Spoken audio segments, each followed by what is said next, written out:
The Flyin Lion says, Boys, hell is real. 2023 Supporter Shield champs. Just give me a reason to drink some Guinness in the morning. Yeah, just a fan of the sport, you know. I appreciate the opportunity. It's definitely tougher to be an academy player than it is a pro. Soccer's my favorite sport now. The jersey swap was my car of the week, trivia question of the week. Welcome back, everyone, to the Flyin Lion podcast. Another off-season edition for you guys. I hope you all are ready for Christmas. I know we have it coming up this week, but FC Cincinnati had a lot of news since the last time we were with you. I hope you guys enjoyed our conversation with Tommy G. Sam, how we doing tonight? Doing good. Obviously, you know, it's been a little bit since we've had news, we've had news, but nothing like we've thought of it, you know, has been worthy to give a full podcast. But now, you know, we got schedules out, we've got rumors, we've got, you know, all these other things going on, you know, in the league as a whole too. We're kind of giving you a holiday episode, right? So hopefully you'll give us a listen on, you know, Christmas Eve when it comes out, and maybe Christmas Day and in that week. Little Flyin Lion podcast with the family, you know, what could be better? Sit around listening to some FC Cincinnati rumors, some information about CONCACAF Champions Cup. I know we got that draw that just came out. So we'll dive into that. I know, like we said, the offseason is full of all of these updates. So the CONCACAF Champions Cup, FC Cincinnati qualified based on their ratings in the Supporter Shield standings. We did get that draw, which was hilarious if anyone went and actually listened to it. It's always kind of funny hearing them butcher the names of the clubs. But we did get drawn against FC Matagua, I believe is the name of the Honduran team. On February 19th, we'll be going down to Honduras for the first time in club history. Last year, we went to Jamaica. Honduras is going to be a very interesting atmosphere, to say the least. Sam, what are your thoughts? Yeah, absolutely. You know, we were looking at the different locations we were going to have to be. We were talking to Tommy about it, like, hey, where do you want to go? You know, and so Honduras. I mean, it's another one of those countries that is very. I know we got a taste of their fan base, right, when they came to Cincinnati, and my gosh, are they here to party and they love soccer, right? So I think it'll be a good time when we play at their home field. They play at ours.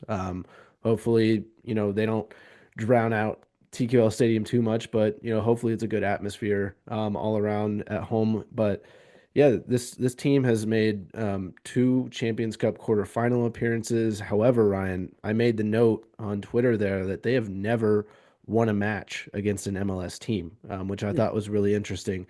They had, I think, drawn maybe a couple, but never in their history have they beaten an MLS team. Let's hope that trend continues, because I do not want to lose in the first round. We got possibly some really good opponents past the first round. So if we do win that, it's the best of 2, like Sam was mentioning. First leg, second leg. Second leg was on February 26th. Assuming we you know, get through with that, we would play Tigres of the Liga MX. Obviously, Giants down in Liga MX. So Tigres would be a very interesting lineup. Quarterfinals might line up against LA Galaxy, who just won MLS Cup. So another very intriguing, you know, matchup with them. Possibly, you know, home and away with LA Galaxy, which would be fascinating. But of note on our side of the bracket, Sam, I don't know if you got to look at it, but very few MLS teams on our side. You know, you have Seattle Sounders, you have, I think, Real Salt Lake, and then us. A lot of other Liga MX squads that we could come up against, which I think is kind of exciting in a way. Yeah, absolutely. It brings a different atmosphere to what we could possibly play, and get to see different competition, right? I think ultimately that's what we want to show as a club, and to build the brand of FC Cincinnati, not only in the MLS, but, you know, in the, you know, continental US and, you know, across the world, right? So just trying to build the brand that way. And I think it also elevates your soccer, right? Because once we get back into MLS play, or, you know, start with maybe even Leagues Cup, we might see the same teams, right? So I think being able to see a lot of that Liga MX style, South American maybe soccer, I think only builds, especially our guys like Denki, or, you know, any other players that we are going to bring in that are new. It gives them kind of a glimpse of what they're going to see further down, you know, when we do play those games. Yeah, that's a good point, especially like quality opponents. You see Tigres, you see Monterrey last year. How does that help your squad moving forward? Going down and playing at Monterrey or going down and playing at Tigres, like great experience for a squad, which, by all means looks like it's going to have a lot of the same pieces, but a lot that will be different as well. So integrating some younger players into that, other different options that we're going to get into here. It'll be interesting to see, but I do think the draw is a little bit more favorable than a team up north who possibly has to play Inter Miami within the second round, or I believe it was maybe LA Galaxy actually. LA Yeah, yeah, Galaxy yeah. crew is what it was. So that would be interesting. Of note, our Cavalier team that we played last year, Sam, down in Jamaica, they actually got a first round bye, and they could potentially be hosting Inter Miami in the second round, which would be fascinating. It was really cool last year to see it down in Jamaica. Yeah, yeah. I mean, we've had Carter on. Tom's talked about it. I mean, interesting stadium, but like great atmosphere. As far as like how, just around it and kind of the nitty-gritty, right, of the stadium to be able to be a part of something like that. So shout out to them, for getting a first round bye. Hopefully, next season we can, do the same or, just work our way up the table there in order to get enough points and maybe get in to the top 5, top 3 rankings there. Yeah, no, that'd be nice for a bye. But the Honduran side is playing in the national team stadium, just like Jamaica did last year. So we're going to be playing in a pretty decent place in terms of the size of the stadium, the atmosphere, and whatnot. I believe the U.S. played there in qualifying. So that was really interesting to watch that game. If I remember, the pitch was not in great shape. So that'll be something to look for. But Sam, we got to build a roster to get down to Honduras. So we did have some updates over the past 2 weeks. There's been a lot of chatter online. I'm first going to dive into the Yamil Lucho connection to Corinthians. There's been a lot put out there, possibly Lucho being rumored to be in advanced talks with them. But I don't know. Number one, there's a lot of reports that say it. Then they misspell Cincinnati. Then there's other reports like yesterday I saw that Sergio Ramos and Paul Pogba were also being linked to Corinthians. So you never know. Is Asad more of a play to try to get Lucho? What's actually happening with that? Corinthians is a giant down in Brazil. I think to your point, and I'll let you kind of dive into it. We all kind of thought originally, more Argentina if he was going to go. So I'm a little surprised about Brazil, but from a club, and if we do end up making this and this is what he wants, like number one, let's get some good money out of it. Number two, hey, if it's Brazil, if it's Argentina, we want to make the player happy, obviously, but it is interesting to see more of the Brazil side. Yeah, yeah. I think, rumors are rumors. If for Lucho, it's close to home more than the U.S. So that's something. But like you had just spoke about, he's actively talked about wanting to go back to Boca Juniors. There's always been an interest there. There really hasn't been any rumors at all from Boca Juniors to say like, hey, we're interested in him too. So it'll be interesting to see like how that relationship goes if he does stay. Like, would he leave then at some point for Boca Juniors, next year or the year after, right? So I think that'll be something to watch. But as far as Assad, I think, we had touched on the likelihood with the Assad rumors are it's just his agent most likely just trying to get a deal done with FC Cincinnati by the 31st, right? Which honestly right now looks a little unlikely unless, it could be a Christmas present. FC Cincinnati's just waiting to give him a Christmas present, who knows? Or at least maybe giving Lucho a Christmas present saying, hey, Assad's going to be here, right? But yeah, I think for both of those guys, I think right now, strictly just rumors. There really isn't, anything like, oh yeah, Lucho's in Brazil, like, or, we see this person here or so, like it's not, I don't think it's to that point yet. But there I mean, I would say if you've been following on socials, I mean, Lucho's down in Argentina. So is it no, easier yeah, yeah, to, yeah, of course. make those conversations once you're down there? Absolutely. He was cited, at Boca Juniors game in a suite given to him by, the owner of the club, presumably, or somebody around the club. So there's talks in terms of like, hey, you're open to come to these games, and I know your son's a big fan, and like, but past that, like, who knows what actual conversations are going on in that sense. Yeah, it's a fascinating time, and it really binds us up, honestly, from a roster standpoint and flexibility. Really, it comes down to, what's he doing and what is Barreal doing, and how does that open up this roster for what we see next year. And the longer it drags on, the harder that becomes to fill those spots. Already a spot that's going to be difficult no matter what. So the more time in some ways, the better, but we'll see what happens. Other news that happened, in the past week and a half is stage 1 of the reentry draft. We had Kip Keller that was selected by the Colorado Rapids. Actually, I wrote Colorado Rapids. That's wrong. It was the Minnesota United actually that had taken Kip. Yeah. So Minnesota gets Kip. He goes back to the Western Conference. Be interesting to see how much of a role he plays. Kip had a fairly serviceable time in Cincinnati just because we needed him, and then it didn't turn out so well. But we wish him the best. Yeah, I think you just got caught up there, and Ian Murphy and Cheeto going to Colorado. You were like, well, I did. mean, I if totally Kip's did. going, he might as well be going to Colorado, right? Like it makes sense, right? I mean, Calvin Harris is there as well. What other FC Cincinnati guys, Yeah, exactly. But I mean, with definitely him Minnesota United. That's where he went. him up in Minnesota, I think it gives him, like you said, another opportunity to kind of shine, to be able to hopefully be a part of a squad, and get some starting minutes, because not really, wasn't really looking too good for FC Cincinnati, at least until we had to trade away some guys. So obviously some peculiar things going on in the back end there, with FC Cincinnati and our, back line. But yeah, we wish Kip Keller the best. And, we've got some other news too, like with some internal MLS teams. Yeah. Kevin Kelsey to Portland, like out of left field, Yeah. like nothing going on in the day. And Tom Bogert just drops a bomb of like, Have we ever seen hey, what we got for Kelsey and his rights?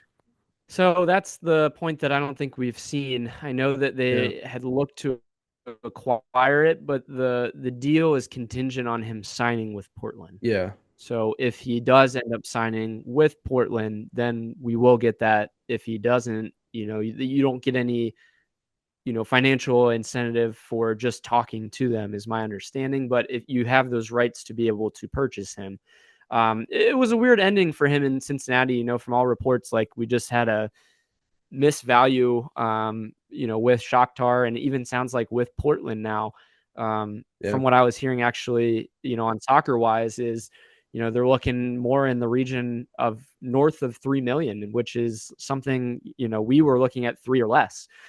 So whether it's there or another loan to some other team in Europe, it was just very interesting that Portland, of all teams, some of our youth players to say, hey, we need to make him a full-time starter. I don't know if he was there yet. And obviously with Denke, like, we have our true and true, starting strikers. So it would be an interesting move for him. We'll see what happens, I guess, with that and what financial ramifications come of it.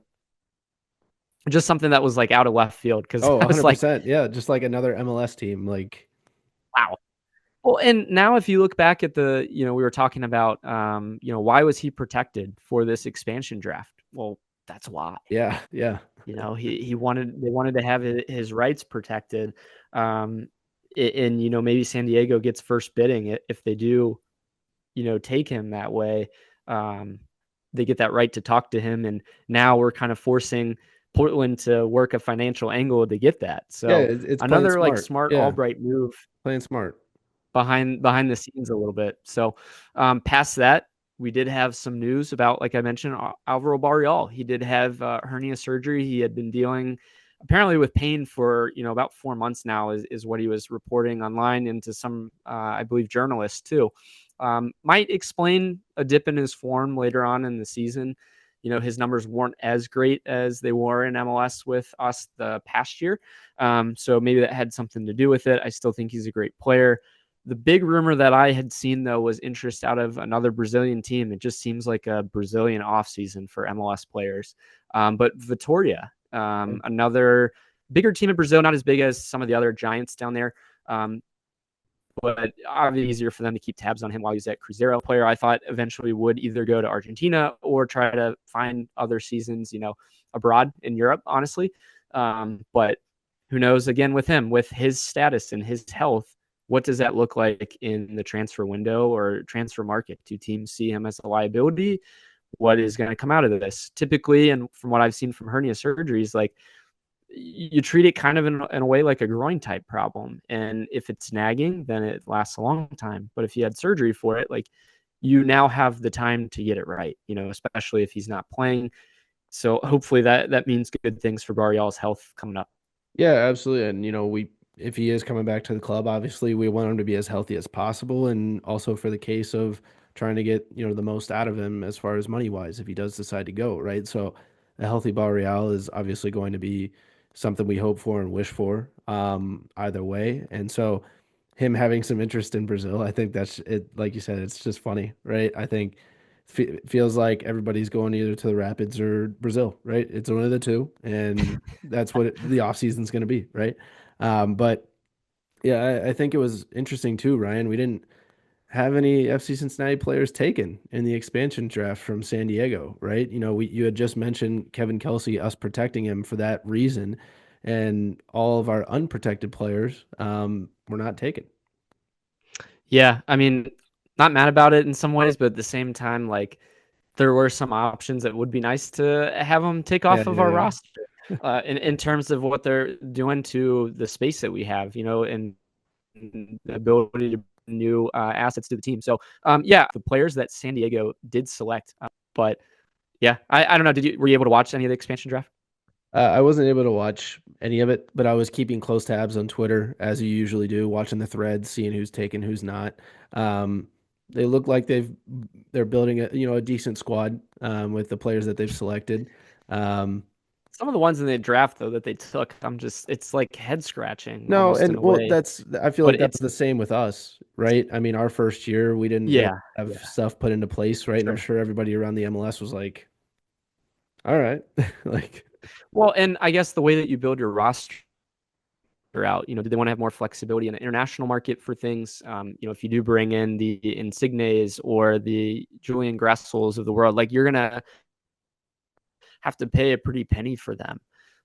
So maybe they're playing the long game that way. Again, like not San Diego fans by any means. It was just interesting as like a neutral watcher of the expansion yeah, of draft. course, But past that, we had the super draft too. another draft. So that one was another draft, but this time the college players that get selected. In our 50th pick that FC Cincinnati had, we ended up trading to CF Montreal for 50,000 in GAM. I So love bring that on the guy. GAM. Love that guy. We Phenomenal. yeah, Gam's a great guy. We did get note last Thursday of the total amount of GAM that FC Cincinnati has. That means the amount that we can use throughout the year. That is not the amount that is available. So at 4.22, I believe, million, pretty high number, but it adds to that. We need to be able to pay some of these guys in the high TAM contracts and GAM, contracts that we have. Like, again, we're not the podcast for this, but we got to make up this roster Yeah. somehow and pay for all these guys. So whether that be, making some of the other guys that we have DPs to be able to afford other players, there's a lot of chess pieces going around that way. And yeah, I just don't think like for the 50th pick and the way that the last few years have gone, like we haven't really valued the super draft as much. Sam, I don't know if you saw, like, was it Philadelphia that sold away like all of their picks for Yeah. the next like 3 years? Yes. Yeah. I saw that and I was like, what is happening? What are we doing? Guess Like, where they went? and you see this depletion a little bit of the Philadelphia Academy, right? We've taken a couple of the Philly Academy people. Obviously, all the biggest name they have is Kevin Sullivan, right? So like he is the biggest Philly product so far. But as far as like draft picks for the future coming out of college, right? Like how is that going to impact the second team? So Yeah, I don't know how that affects. We got a lot of second team players from this year that got moved on.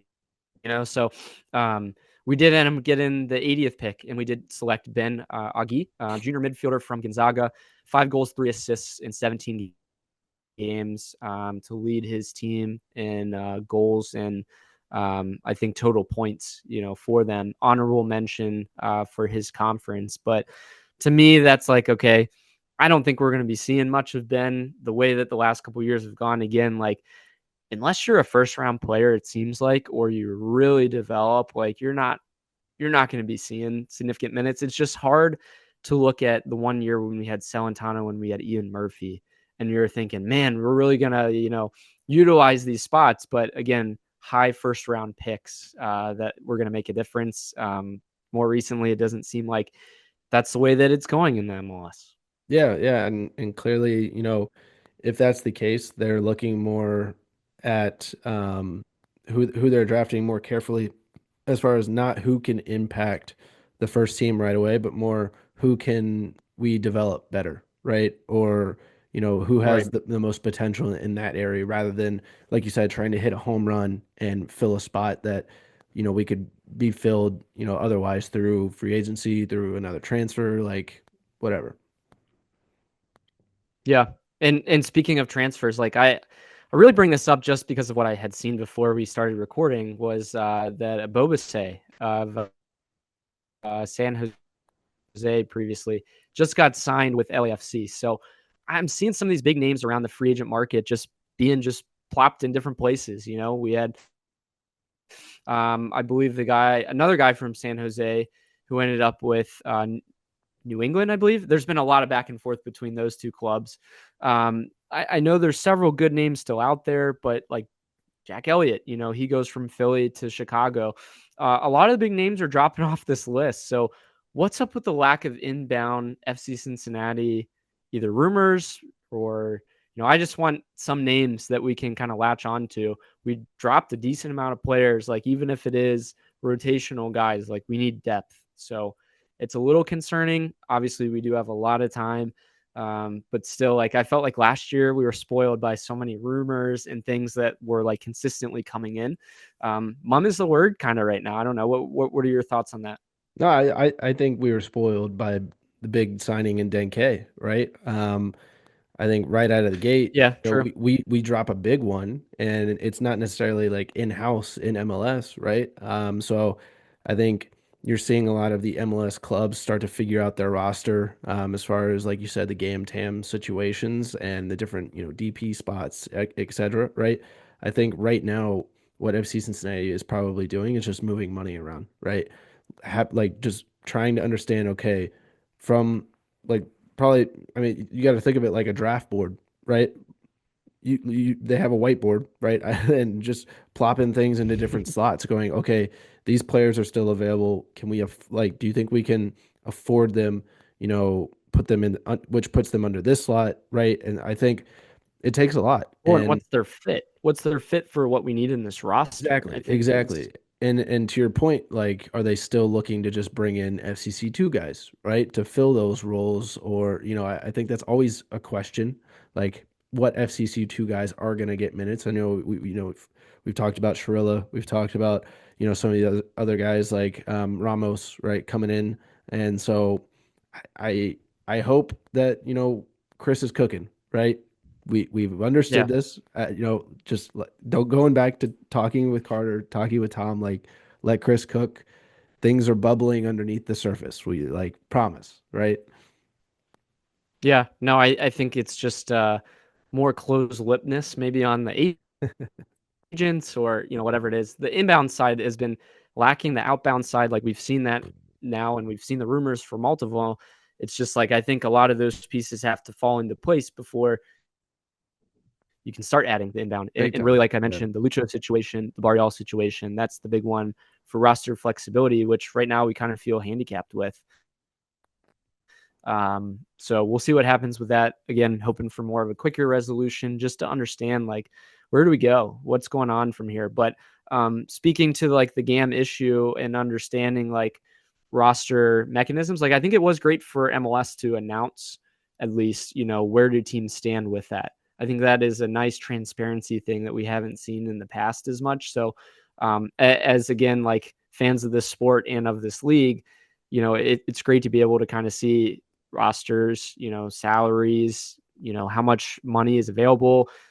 So that is an improvement definitely by the league. And I think they're always looking to do things like that. We'll see what happens next year in terms of, which guys are DPs, who can be bought down, stuff like that. So definitely a move in the right direction. A move in the wrong direction, Sam. Some new kits came out for some MLS teams. We had Inter Miami and San Diego had their kits released before Christmas. Yeah, what's going on? Everyone else, there's a lot of rumors online, but what's up with that? Yeah, I know. Like the fact that, I guess we can release them sooner, right? No, I had no idea. Had no idea. Right.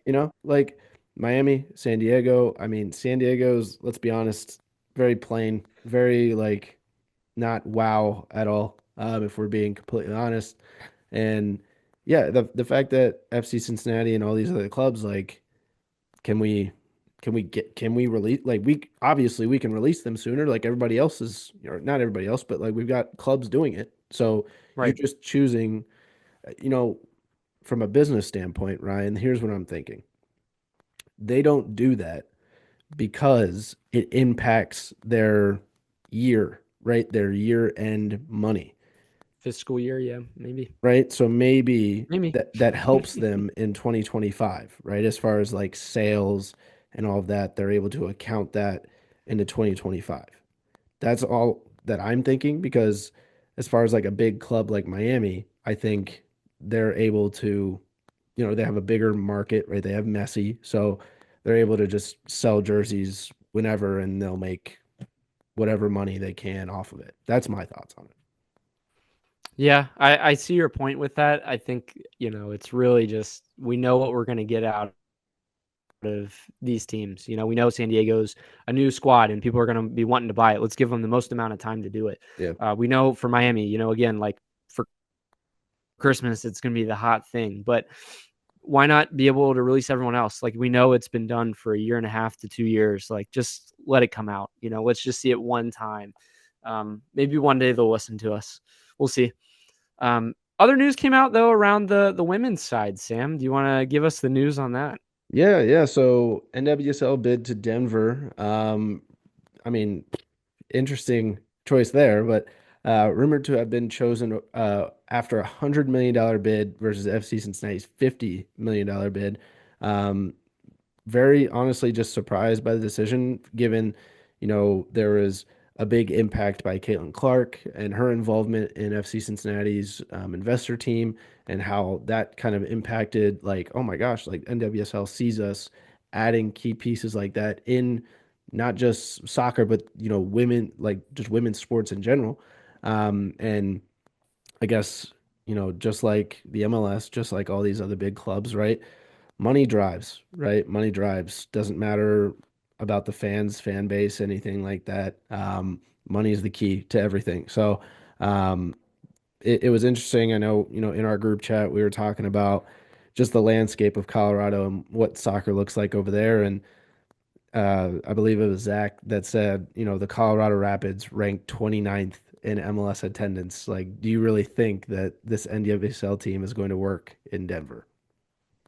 I mean, again, like you answered your question though, like they don't seem to care about that. Like it's just about the money in some ways. And then, if you don't even have like possibly land, for a training facility, you don't have a stadium, because NWSL is rumored not to want these teams to share it with an MLS squad, then why go to a team that doesn't have any of that together, where you do have a team where, again, like you're willing to have your MLS squad talk to the NWSL and get them underway. You're willing to have, these big time names like Caitlin Clark, one-time woman of the year, like that's a big deal. And that brings so much more interest to your league, I think, than just the straight up front money that you get out of it. I mean, the long game, like you're exactly right. Like Cincinnati is better fit long term for what's going to be going on, but they're looking short term. And officially, Cleveland backs out of the bid. Cincinnati's still, obviously in that. This is one article. The only thing that's a little surprising to me is you get one thing that came out and said, Denver is potentially rumored to be in talks. Like maybe there's been little, bits here and there, but it's all based on that one report. And Yeah. I think Pat Brennan broke it down and really said, like, hey, this isn't over. Like they're negotiating and it might take weeks to months, but if they kind of peel behind the curtain Yeah. and look at what's actually going on, like maybe they're like, you know what? This isn't the way we want to go. It just seems like they do things a little bit backwards right now. I really hope, like Cincinnati does get the bid, like they can figure some of this out because like league wide, Sam, like Boston, there's a huge issue with like the stadium stuff going on and, the naming issue, honestly, with Boston as well. So like there's some things that need to be cleaned up. It's kind of trending that way, even with seeing this rumor here. And a lot of people, heated online about it, as we very well should be. And it's just frustrating when you do have some other people that are like, how do we fit this other pro team in Cincinnati? And it's like, go and look at the interest that's out there for a women's team, and to be the women's professional team in the city would be just absolutely massive. Yeah. So it's disappointing. I hope it's not true. No, yeah, 100%. I really do think that, like you said, hopefully NWSL takes a peek behind the curtain and are able to see, hey, FC Cincinnati, long game, the most that we're going to get out. Like, can you imagine the marketing, right? That we're able to kind of, if she wants to be used like that, Caitlin Clark at FC Cincinnati, or, whatever the team is going to be called, right? Like, I think there's the potential there to have her involved in more. And I think that's the best for women's sports. Yeah, I mean, you utilize your stars to, boost up the whole Yeah. game of it. Really, and like she's in Indy, she's not like thousands of miles away. So the ability for her to come into these games would be huge. Obviously, the big talking point too would be how many local girls would be able to, fill into this pro team and to be able to, even get the national team on an even bigger stage. Obviously they're the best out there, but yeah, Rose Lavelle and some of these other ladies that have come from this city, like it would be massive for that. So we'll see what happens. The other big news from last week, Sam, was the FC Cincinnati 2025 schedule got released, which in years past, it's like you kind of look by it, you're like, all right, but I'm pretty pumped to We've just been be waiting able for to this. see like Yeah.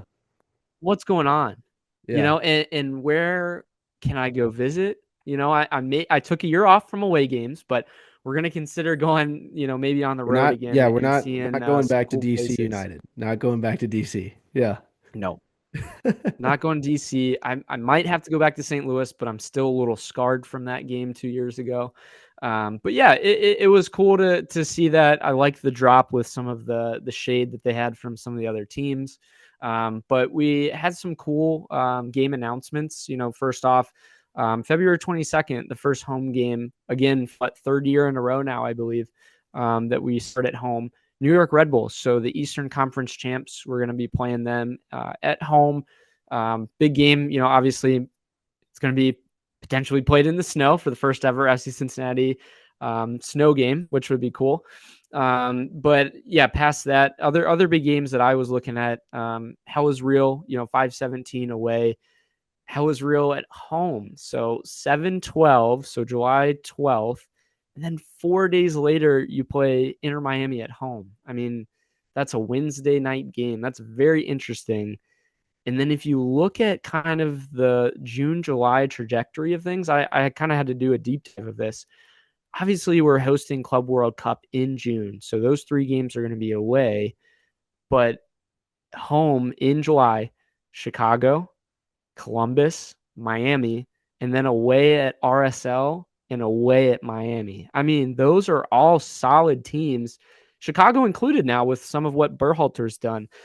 So June, July is going to be a little bit rough for the squad. Yeah, especially not having, just that ability to go back to home and able to, be with our fans and, just get 3 points at home, right? There's nothing better than 3 points at home, to kind of like, if you're on a skid or something, right, to be able to reinvigorate your season or, that week really.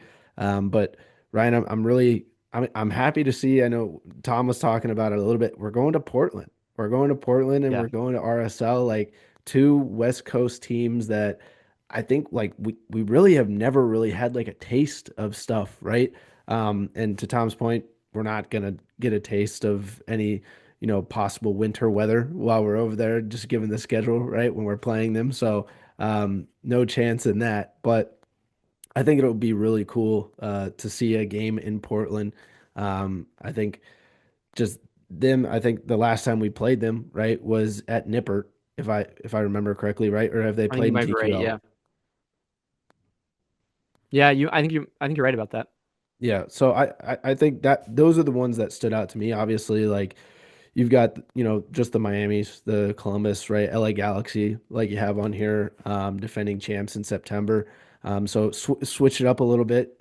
I think we've played the past two seasons, we played LAFC, but this year we get, the LA team and LA Galaxy. So switching it up a little bit, in the West Coast. But honestly, excited to see what the rest of the schedule looks like. Obviously, with Leagues Cup not being an entire month and not just breaking.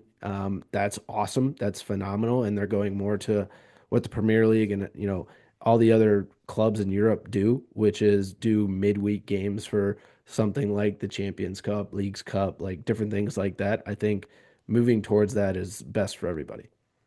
Yeah, I think it's a good move, but at the same time, if you look at the way that our schedule is set up, like I just talked about how bad June and July could be. You roll into August and you potentially will have Leagues Cup games where not only are you playing at home like in years past, but they're going to have games in Mexico now Yeah. is the rumor. So we're maybe talking about a Wednesday night game, in Monterrey or something crazy like that. And then coming back, on Saturday to play an MLS squad. So I don't know if I love that after, June and July and what that looks like and all the tough competition we have. Like, how are we going to handle that midweek? We've seen historically how MLS teams have done with CONCACAF Champions Cup, Pat and Pat has a that's been great middle of the Pat has week, a early great on in the record. season. Midweek. He's got a great record. So let's hang our hats on that He for now. does, but I Yeah. mean, add like travel to that. Add all these games compounding. Like if there was one benefit looking back at it now is like competition that's going on, and it might come to bite us with just so many games piled on top of each other. I don't know, man. It'll be very interesting. Like I don't envy again these coaches for trying to navigate rosters and stuff like that. But it even furthers my point from earlier on in the podcast is like you have to have a very deep squad. And right now, like I'm not hearing these names. Like, you see a Bobasi who's a starter at any other MLS squad, and he goes to LAFC, and he's behind Giroud. He's behind all of these other big name players, possibly even Griezmann coming in. So like we need depth if we're going to be able to play and win in these meaningful competitions. Hmm. I would just like to see that happen. I really do think that Leagues Cup is going to be better suited for some of the young players. So maybe that's the way that they go. It'll be kind of like a youth on the road type event for our FCC guys. I don't know. It's very interesting, especially with, I think, some international competition that will be going on through the summer too.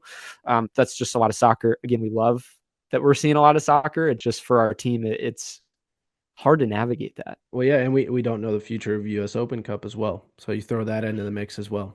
So the rumor with that is the teams that have not made, I believe it was the playoffs that will not be in Leagues Cup, but they will be in Open Cup. So they're splitting it to make it because I think in Liga MX they have 18 teams, and obviously we have 30 now. So 18 and 18 for Leagues Cup, and then the rest will go and play in US Open Cup. Is the rumor subject to obviously to what comes out from that? I don't hate that. Um, I don't hate it. That gives the quote unquote losers the opportunity to win something this year rather than Does like it dismantle the establishment of what the US Open Cup is though? yeah, Like yeah, absolutely. But I feel when like we that's saw already Sporting KC make the final, I was like, they've had a crap year. Like, you know what I mean? So well, I feel like that's already happened, right? With, the MLS kind of wanting to pull out, right? So you're already seeing the sure. start of it. You might as well like let's compromise, right?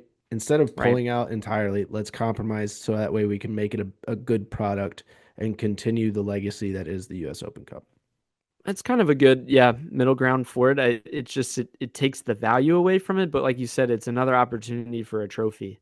Yeah. Is it almost like the Europa League, over in England or in Europe, I should say. Yeah. I don't know. It's interesting. Like we're still navigating it. Like there's talks of potentially changing up the, schedule to a more European style after the World Cup. So we'll see what happens with that. Yeah, absolutely. So before we shut this down, Ryan, I thought it was funny. Speaking of schedules, and everything going on, big time apparently. Columbus versus Miami is actually being played in Cleveland, at the Browns Stadium, and Crew fans are not happy. They are not happy about this. They are just enraged the fact that they're moving it out of Columbus and to another city in order for them to kind of reap the rewards, if you will, of Miami coming to them. Um, I did think it was funny. A couple of people, I think somebody added Alexi Lawless on Twitter for some reason because we all love Alexi's opinions on different things, but he had actually said if Crew fans don't like that they're moving it to another city, there's a better product down south in Ohio, and I believe the exact quote was customers in the Ohio market also have a competitive product that may provide better value. And can you imagine, like, they give us so much crap about team is going to play in a different city, for this game. It's the world. And, you're playing Messi and you want to kind of expand your market. Well, the Haslams obviously own the Browns. They're in Cleveland. Like, this is why you don't have owners live in a different city than where the club is located. So it's just a fascinating thing. Like, I love the trolling online of Cleveland SC.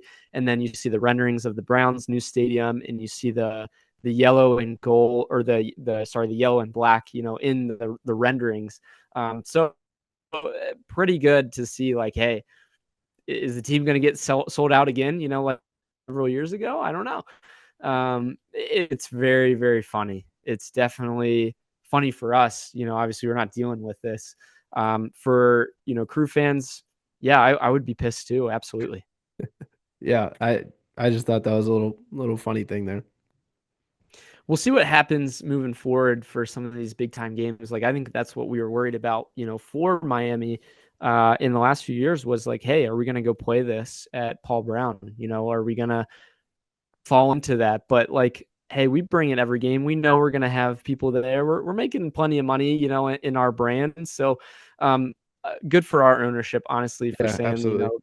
This is what we're doing. We're going to stick to our guns. Like, we're not going to let one player dictate, what we're doing and affect like our fan base. Like when your supporters group is even coming out and saying, like, I think Nordecki made a statement, like, we don't support this. Like, we don't think this is right. There's a disconnect there. And I think the club listens to what the fans want, and the Bailey is the voice of the club, and the fans. So, again, props to them for that. I think that's awesome. So, but yeah, good point. I think that's pretty hilarious that comes out and everyone's kind of building it up, and like, the clubs are like, oh, this is great, and all the fans are like, this is the worst. And I don't know if you saw it, but you can't I don't believe you can sell those tickets if you're season ticket holders. That's tough. I think they're locked in. They can maybe do an exchange or something like that, but they can't just outright, sell it for money or something, which is just hilarious. And then they're trying to make all these incentives of you're going to be able to sit closer and do this and that, and they're like not having it. Yeah, shouldn't have moved it. Shouldn't have moved it, but hey, we're not our problem, right? So definitely excited, for this coming year. If this is potentially the last pod of 2024, thank you everyone for listening this year. We got plenty of 2025 soccer action, like we were just describing, with this long schedule of games and hopefully a few trophies in there too, Sam. Thanks again for joining, and we'll see you guys next time.